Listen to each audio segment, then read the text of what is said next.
Hello everyone and welcome. I'm Leanne. I am the lead youth educator with ICAP, and today I am going to be doing a little walkthrough video for you on how to create a mini water cycle or a mini hydrological cycle for your young learners while at home.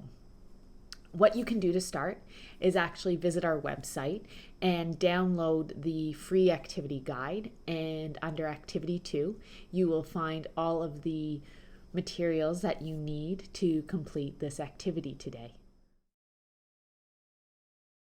So here in Parksville, because they don't recycle glass curbside, I had a big collection of glass bottles, so that is what I'm going to use today.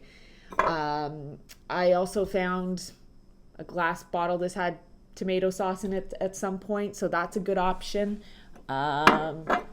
Big old olive jar, also an option. You also might want to consider using something like this, which is just a clamshell type of container, which this one had salad in it. What else might be up? Oh, and it's not clear, but you could also use a milk jug if you want to. It will work, but your learner won't be able to actually see in it as well. But either way, you can cut a hole in it so that they can look in when they want to. We're actually going to layer in some substrate to start the biome. You can either put some rocks at the bottom, or you can put sand, or in this case, I'm actually going to do both just because I had access to both. So a little bit, some rocks, some sand. The purpose of this is really just to provide a little bit of drainage at the bottom.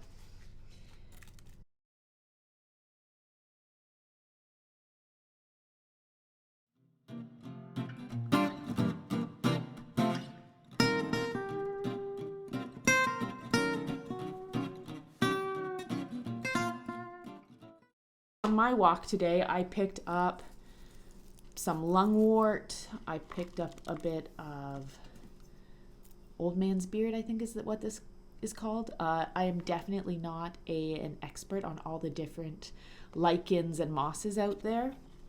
So I found some moss, a couple different types of mosses. There's another one.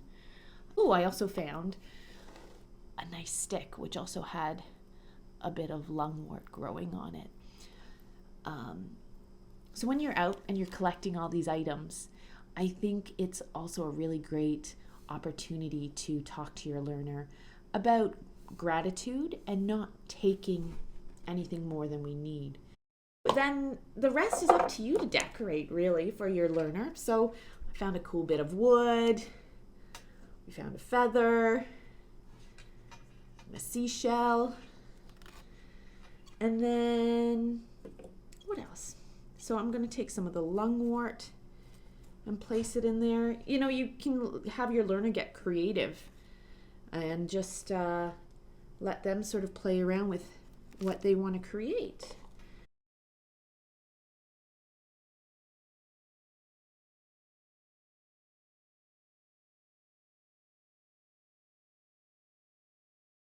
So then the last step really is just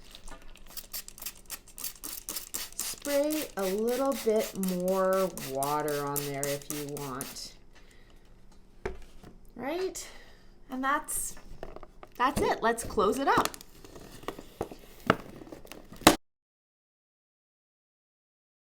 So for an example of something else you can do, I just did the exact same thing, rocks, sand, and some soil. And with this option, you know, if you want to decorate this too, you can. So I'll just throw in a little bit of wood in there just to make it interesting. And then I happen to find some random seeds. So if you want to use this as a great way to start plants, you can. So I am not sure what these are, but I'm just going to give them a little sprinkle. Throw a few in there. And then if you can't get your hand in there to push the seeds in, the other option that you can do is just take a little bit of earth and just sprinkle it on top. It doesn't have to be too tight or anything. And again, adding our water, which is obviously what we need to get the water cycle started.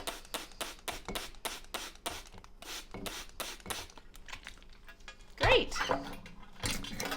Screw that lid on. And again, put in a sunny spot. Okay, so now for the most simplified version of making a water cycle, you don't really need much. I have a glass bottle, but you could also use plastic, or you could do glass and plastic and see if there is actually a difference in how the water cycle runs between the two. Maybe one is faster or slower, and it's a great opportunity to ask your learner why that might be. Anyways, I always start by making it a little bit fun, let your learner get creative. So, do you see that? There you go, my sun and my clouds, my raindrops. Perhaps you have a learner who's a little more artistic than I am. Lid off, get your water. In this case, it's coming from my spray bottle, and just dump it in. So I fill mine maybe about a third full.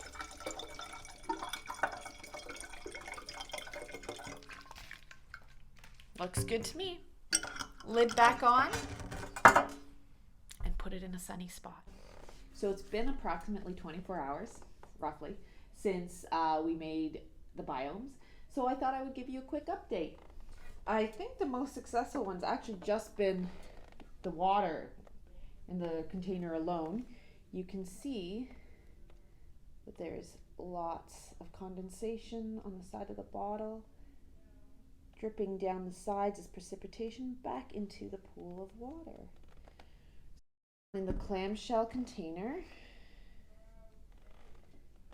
you can see that there is some clouds or some condensation forming on the top, and there's definitely a little bit on the sides. It's gotten a little bit foggy at the top there. And the third one that I did, you can see there's moisture along the sides going down into the soil now. Some condensation up on top as well. I hope you have fun, and I hope you get to try this at home with your learners. Enjoy.